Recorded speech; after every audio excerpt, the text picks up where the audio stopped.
J'admets les gens. Je...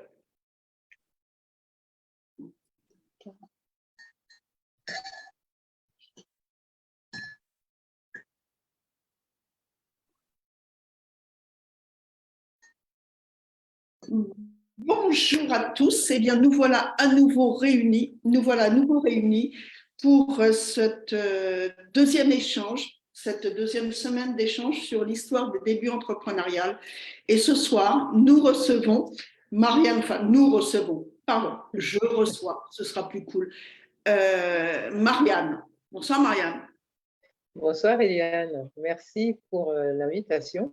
Ben, je Je suis t'en prie. ravie d'être avec toi ce soir. Bonjour à tous ceux qui nous rejoignent ou qui nous verront en replay.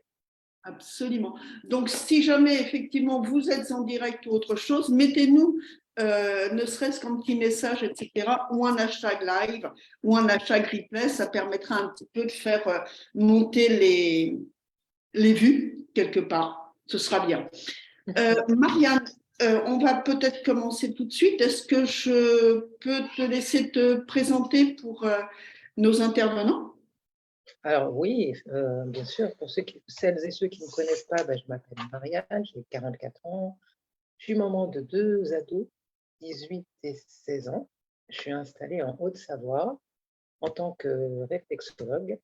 Et j'ai rencontré Eliane dans le cadre d'une formation dans un séminaire à Paris organisé par Paul Pironnet Institut. Absolument. Ce qui était d'ailleurs quelque chose de très très bien. On a vécu quelque chose de génial au Parc des Princes. C'était vraiment formidable. Ok, Marianne, je crois que tu es entrepreneur aujourd'hui. Oui. Ok. Et donc, ça fait combien de temps que tu es entrepreneur? Dis-nous ça un petit peu. Alors, moi, Raconte-nous. je me suis installée en tant que réflexologue. Ça a été très, très vite pour moi puisque j'ai eu l'opportunité de m'installer avant d'avoir passé ma certification, c'est-à-dire l'examen devant un jury de professionnels dans mon centre de formation. Donc, 2-3 semaines avant, je suis arrivée dans l'école en disant que j'avais trouvé un cabinet et que du coup, j'allais pouvoir m'installer tout de suite après la certification. Donc, je me suis installée, le 10 octobre 2020, j'ai signé mon bail et le 9 novembre, j'ai passé ma certification de réflexologue. Okay. Et j'ai ouvert le fin octobre. Et vu qu'on était en deuxième confinement, j'ai pu que pratiquer qu'en janvier 2021. D'accord, donc effectivement, donc, tu as ouvert pendant le confinement, c'est ça? Et tu as commencé en fait à pratiquer donc la réflexologie, etc., à laquelle tu t'étais formée, effectivement, en 2021. Ok, parfait. Et quand on s'installe comme ça pendant le confinement, à quoi on doit Alors, faire face? À quoi on doit faire face? c'est vrai que la première des choses, c'est beaucoup de gens m'ont dit que c'était pas le moment.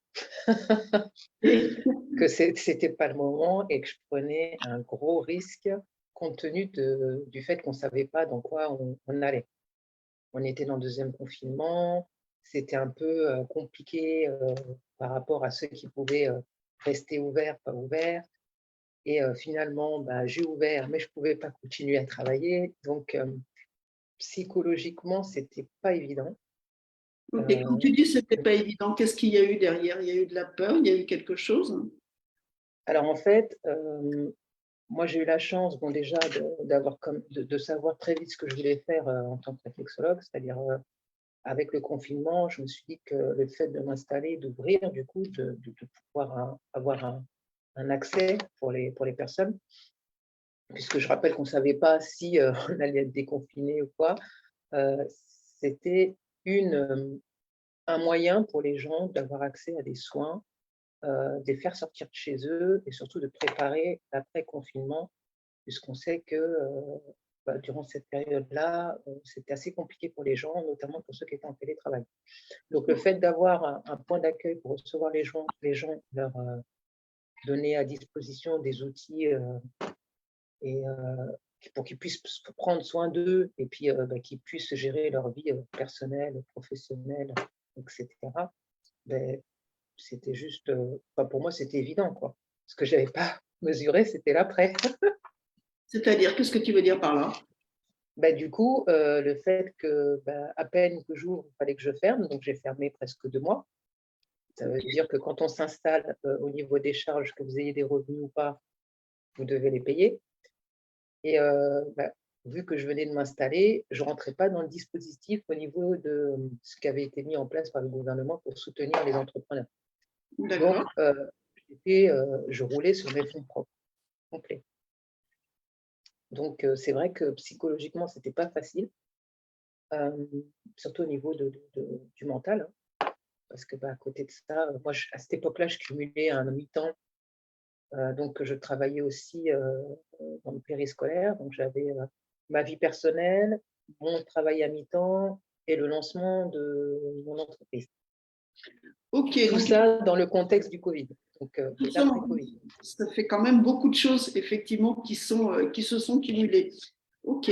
Et donc, trouver déjà, je suppose que quand on se lance en tant que réflexologue, il faut trouver un local. Il faut, c'est quoi les stratégies que tu as mis en place au départ, en fait, pour pouvoir justement commencer à trouver le cabinet? Comment tu t'y es pris au départ pour aller chercher les premières activités, en fait, les premières commandes, je dirais, quelque part, les premiers clients? Alors, en fait, au sein de mon centre de formation, on a un module qui est la création d'entreprise. Donc déjà, on avait certaines informations pour pouvoir, dès sortir de l'école, s'installer. Donc, ça passe par la création d'entreprise, s'inscrire sur le site de l'auto-entrepreneur et ensuite chercher un local. Donc, ça se fait de manière autonome dans la plupart des cas. Et moi, j'ai trouvé Toi, comment tu l'as cherché, ce local? j'y arrive. En fait, moi, je l'ai trouvé en cherchant sur le bon coin. Ok. Voilà, voilà. Et en fait, avant ça, j'avais visité un autre local qui était aussi dans la ville où j'habite, mais c'était un pied de porte. Donc, c'était un accès, c'était un bail où on avait un droit à un pied de porte. Donc, il fallait avoir une certaine somme pour pouvoir bénéficier du local, en fait. Ok, 70 000 euros. je suppose qu'effectivement, quand on commence à s'installer, etc., ces sommes-là, on ne les a pas forcément. Même euh, après, comment sont passés effectivement, comment tu es arrivé à trouver tes premiers clients? Quelles ont été les premières stratégies en fait pour te rendre visible?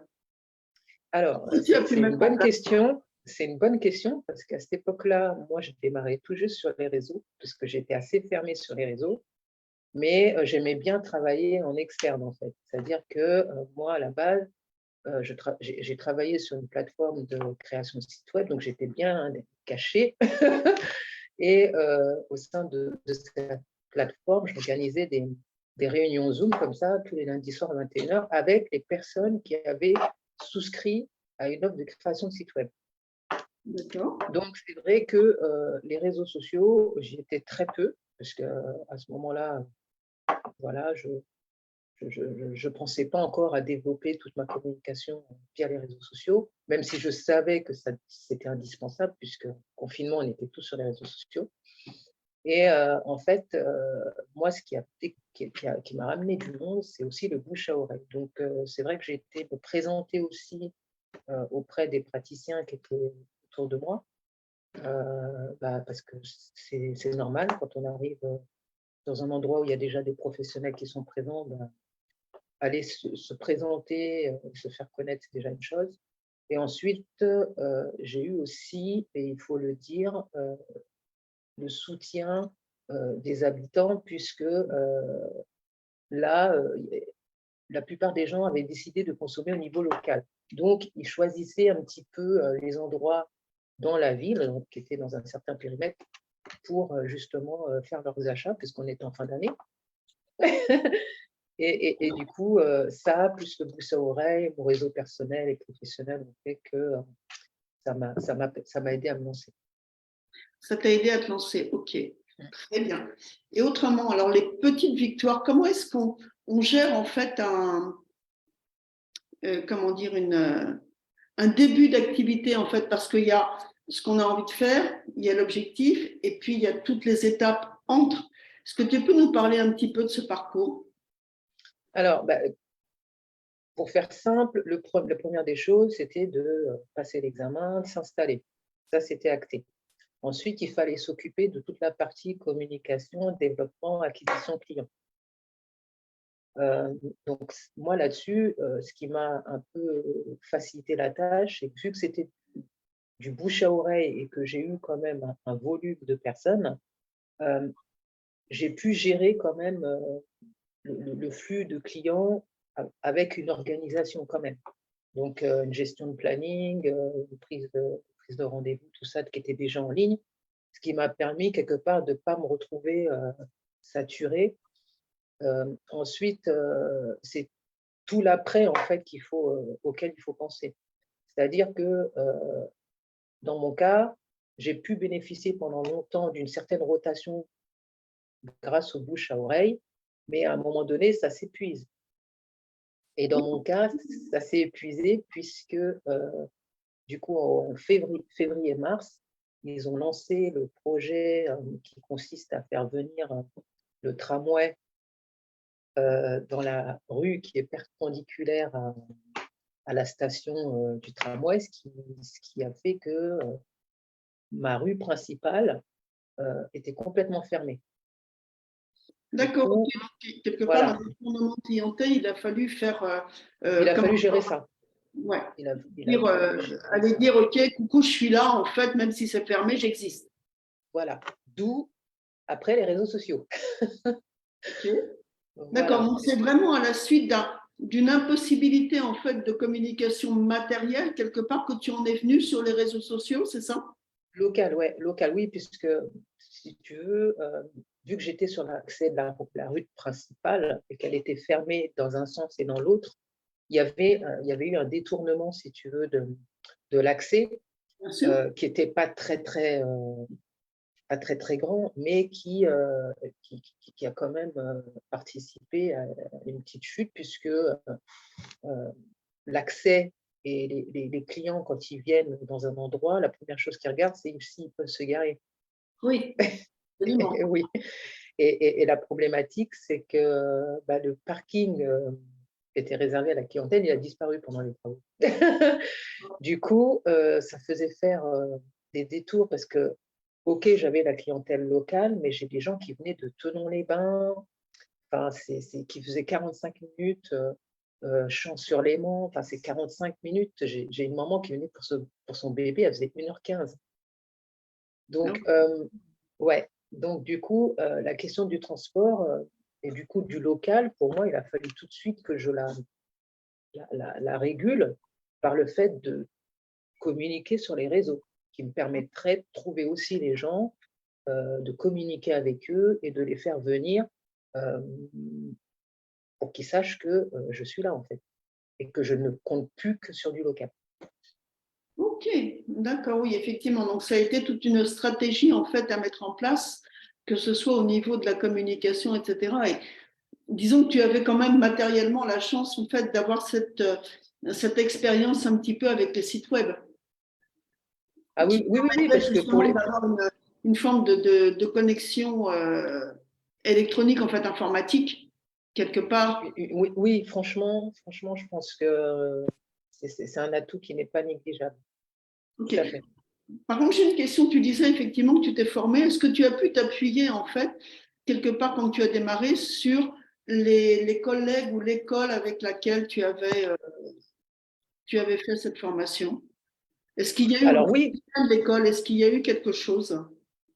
alors en fait, l'école, comme je le disais tout à l'heure, dans la formation, et ça c'est dans la plupart des écoles pour la réflexologie, propose un module d'installation ou la création d'entreprise.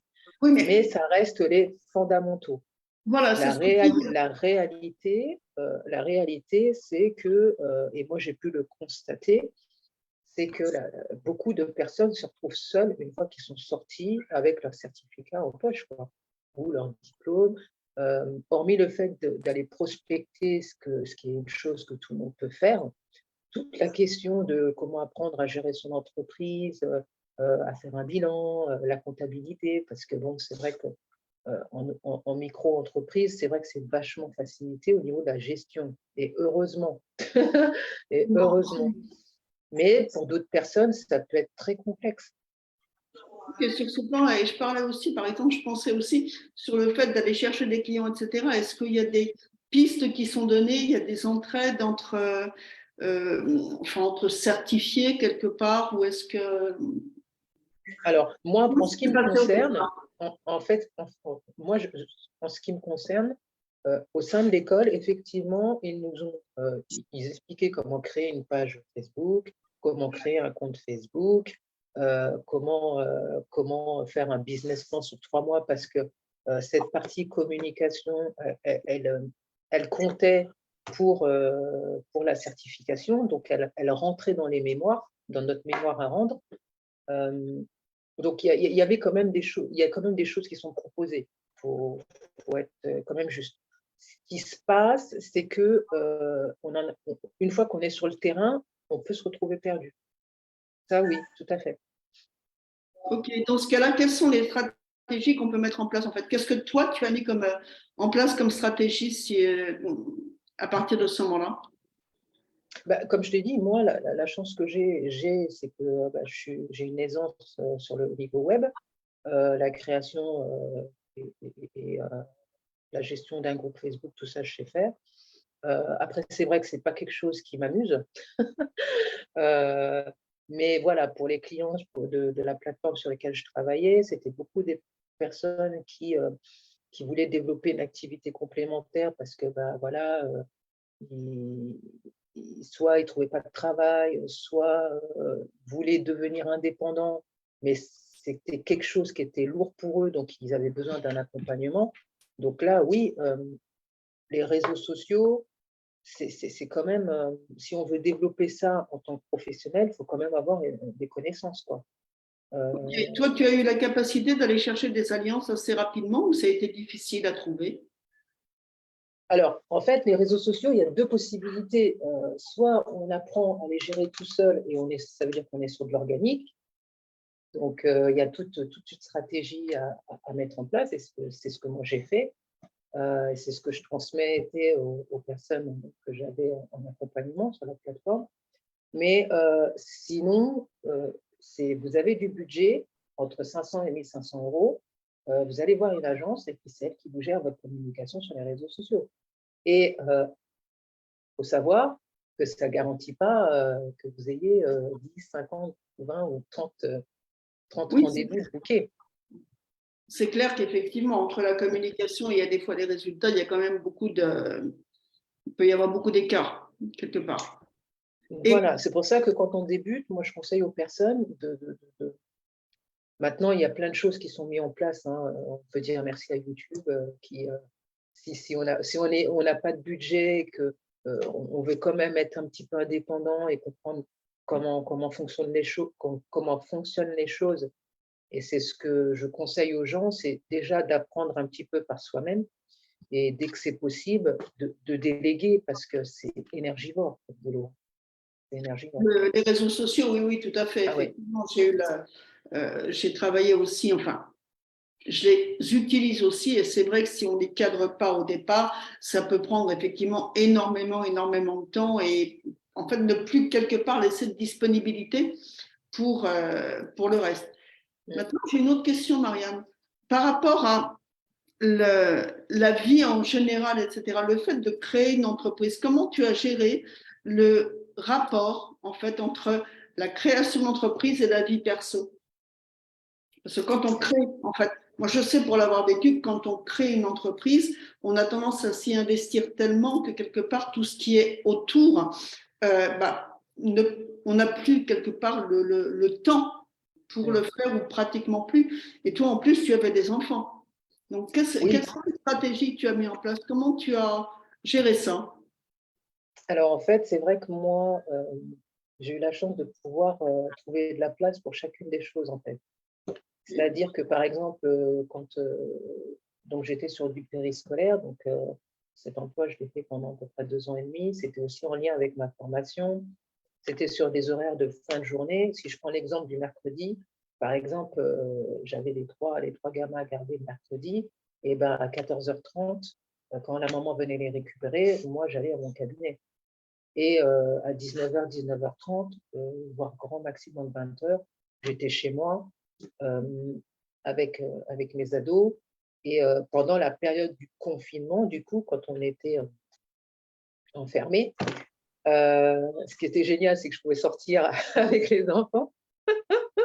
J'avais mes enfants à la maison et puis on se retrouvait tous à la maison, en fait. Donc, moi, personnellement, le confinement, il m'a pas gênée. Au contraire, j'ai trouvé que j'étais plutôt bien organisée. Et puis, tout ce que j'ai fait jusqu'à maintenant, j'ai toujours fait en sorte que mes enfants soient la priorité, en fait. C'est-à-dire que je construis tout autour d'eux. C'est-à-dire que mes enfants, ils ne mangent pas à la cantine. Euh, et depuis petit, en fait, je me suis toujours organisée comme ça. Donc, ce n'était pas compliqué, c'est plus dans certaines périodes, parce que dans nos métiers, c'est lorsqu'on démarre, et bien la première année, voire la deuxième année, vu qu'on est sur des flux qui sont aléatoires, on n'est pas encore en capacité d'avoir un rendement suffisant qui nous permet de gagner tant par mois et que ça soit régulier, pour voir que ça augmente. Je pense que pour moi, c'est ce stress-là qu'il faut gérer, en fait. Ok, c'est le sentiment de l'apport financier en fait et de la régularité quelque part de l'apport. Il y a pas que il y a la question de la question financière, mais il y a la question aussi de l'énergie de la personne, parce qu'on travaille avec, on est au contact des personnes, des corps, et des personnes en plus qui vont pas très bien, qui traversent des challenges. Il faut aussi garder cette barrière pour se protéger, pour pas se perdre ses énergies aussi, quoi. Et à côté de ça, il faut gérer la vie personnelle, les courses, enfin, la vie de monsieur et madame tout le monde, si je puis dire. Oui, oui, complètement. Ok. Et comment tes proches et l'entourage ont-ils pris cette décision que tu as eue, en fait, de devenir entrepreneur, de te mettre à ton compte? Comment ça a géré? Quelles ont été les réactions, les interactions qu'il y a pu y avoir? Alors, moi, il faut savoir que je suis l'aînée de 8 enfants. Ok. Donc, j'ai eu la chance de grandir dans un cadre privilégié, puisque mes parents sont propriétaires, ils ont toujours travaillé. Mon père était très focus, performance, travail, tout ça. Et j'ai été soutenue par ma famille, moi. Tu as été C'était plus. soutenant. Ok. Ah oui, oui, oui. Ah oui, oui, oui, oui. Moi, j'ai été soutenue par ma famille qui m'ont beaucoup encouragée. Ce qui a été un peu compliqué, c'est surtout au niveau de l'entourage ami, où là, je me suis dit, waouh, quoi. C'est un point de vue intéressant, mais c'était très négatif, quoi. Très négatif. Non, mais c'est le confinement, tu ne te rends pas compte, qu'est-ce que tu te prends la tête? Moi, si j'étais toi, j'ouvrirais l'année prochaine. Enfin, voilà. Ok, d'accord. Et comment tu as géré alors ça, cette difficulté, ce retour que tu as eu?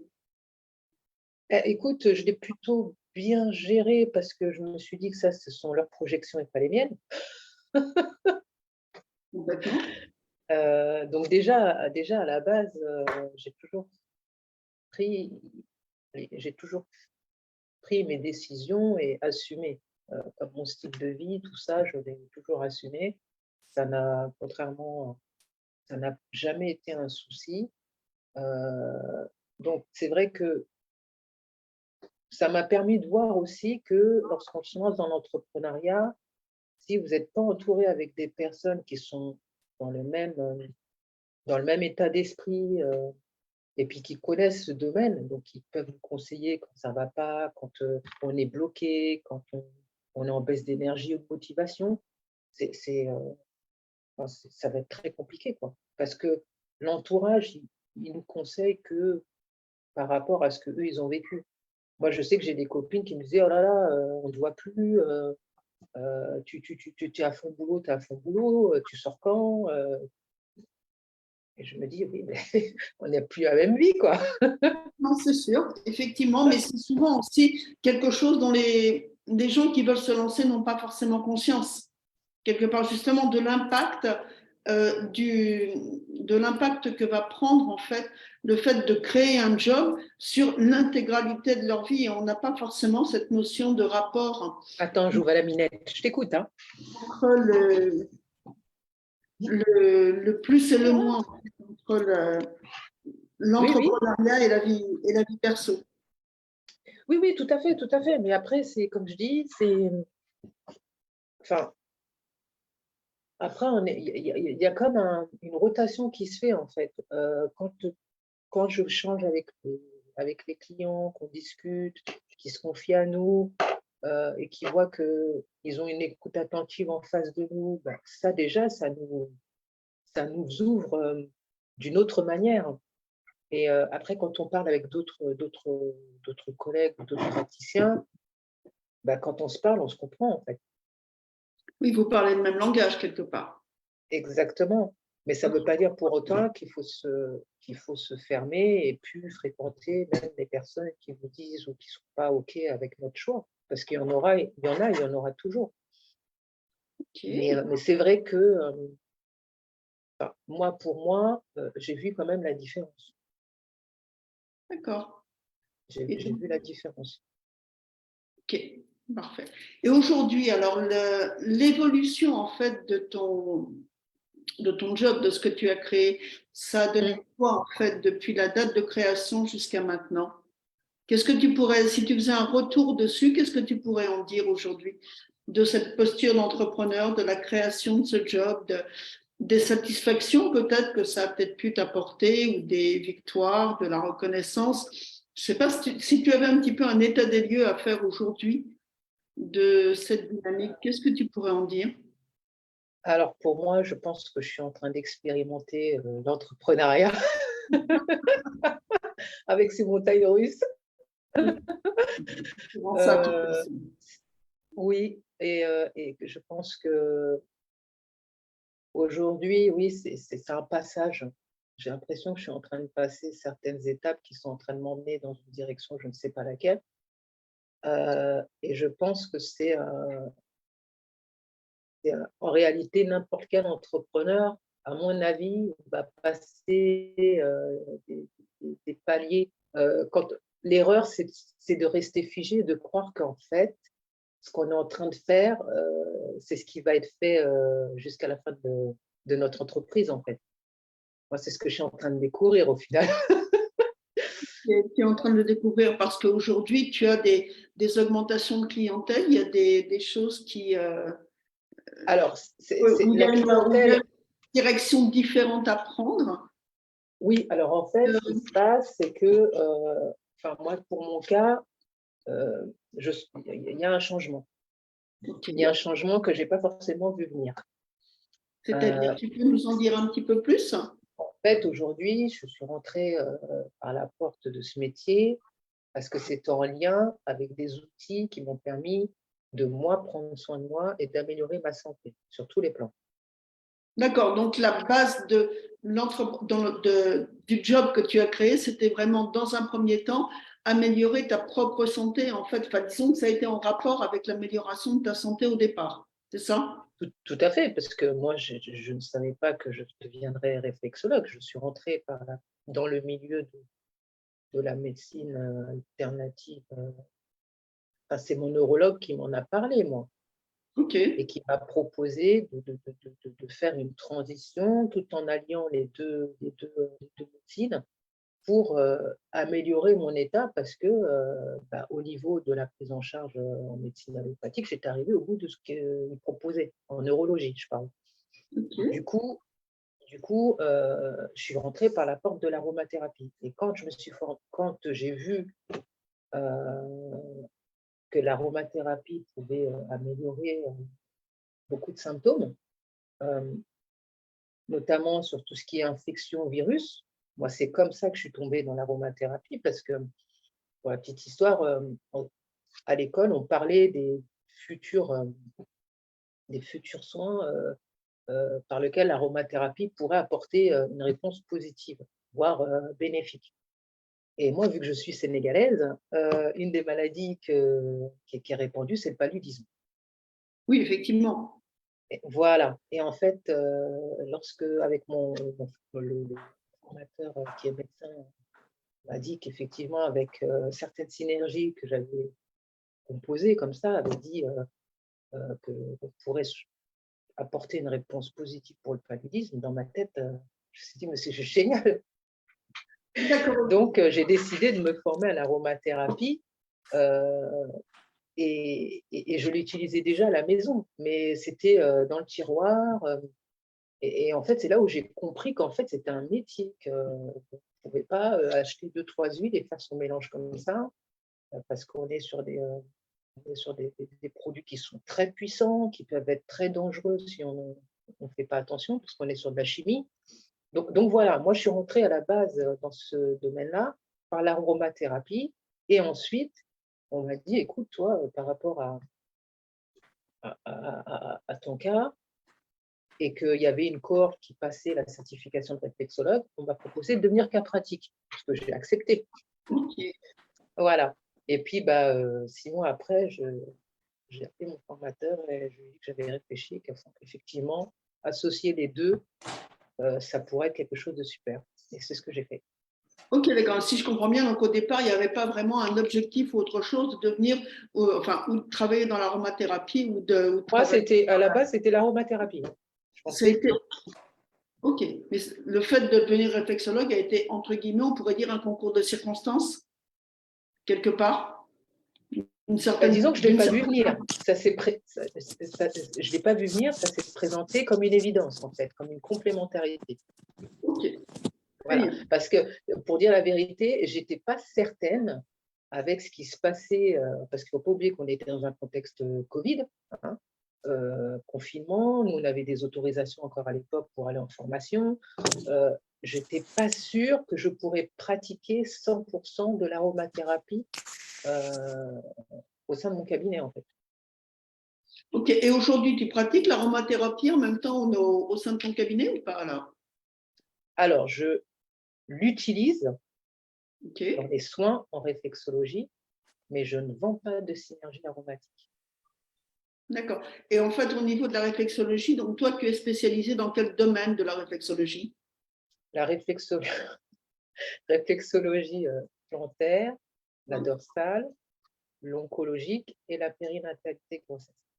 D'accord, donc ça fait quand même pas mal de spécialités, dirons-nous, pas mal de sectorisation en fait. Et là-dedans, il y a une préférence, il y a quelque chose de particulier ou c'est tout. Elles se valent toutes puisqu'elles permettent de pouvoir apporter vraiment un soulagement aux personnes en fonction des cas et des problématiques. Donc, pour moi, dire que j'aurais une préférence, la base pour moi, c'est la réflexologie plantaire et je m'en sors très, très bien parce que il y a la question de l'énergétique, il y a le toucher réflexe, il y a l'échange avec le contact avec la personne qui doit être fait avec bienveillance parce que sinon votre soin, ça passe pas. Ça peut même être désagréable pour la personne.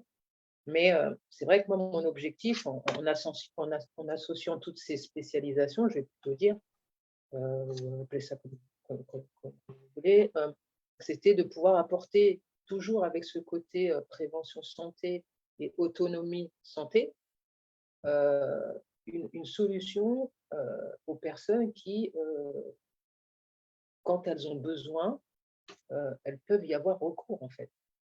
Ok, parce que bien souvent, effectivement, quand on parle de réflexologie, enfin, moi, pour avoir discuté un petit peu autour de moi, etc., beaucoup de gens associent la réflexologie au massage, quelque part, et ont tendance à faire de l'amalgame.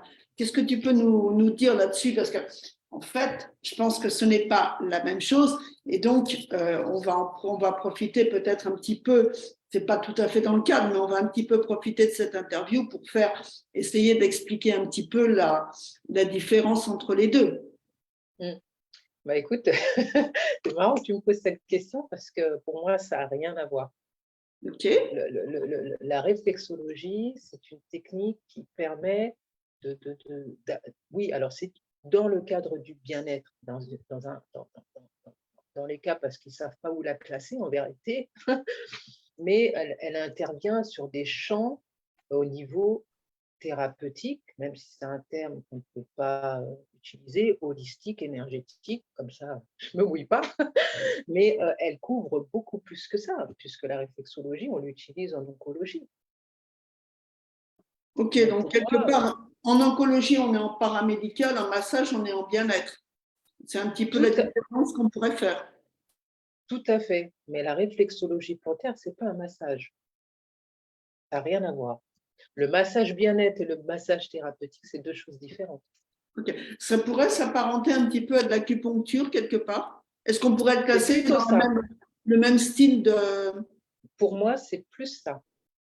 C'est plus ça, Ok. puisqu'on travaille des zones réflexes, donc certaines zones qui sont sur différentes parties du corps, dans le but d'aider ce corps à se réguler. Et à partir de là, on peut soulager des maux qui sont ce qu'on appelle des troubles d'ordre émotionnel, donc tout ce qui est troubles nerveux, hormonaux, digestifs, circulatoires et urinaires. Donc on n'est pas dans du massage bien-être. Ok. Donc, On est dans des troubles qui sont en lien avec le stress, en fait. ouais. Donc, On est oui, quelque part dans le paramédical.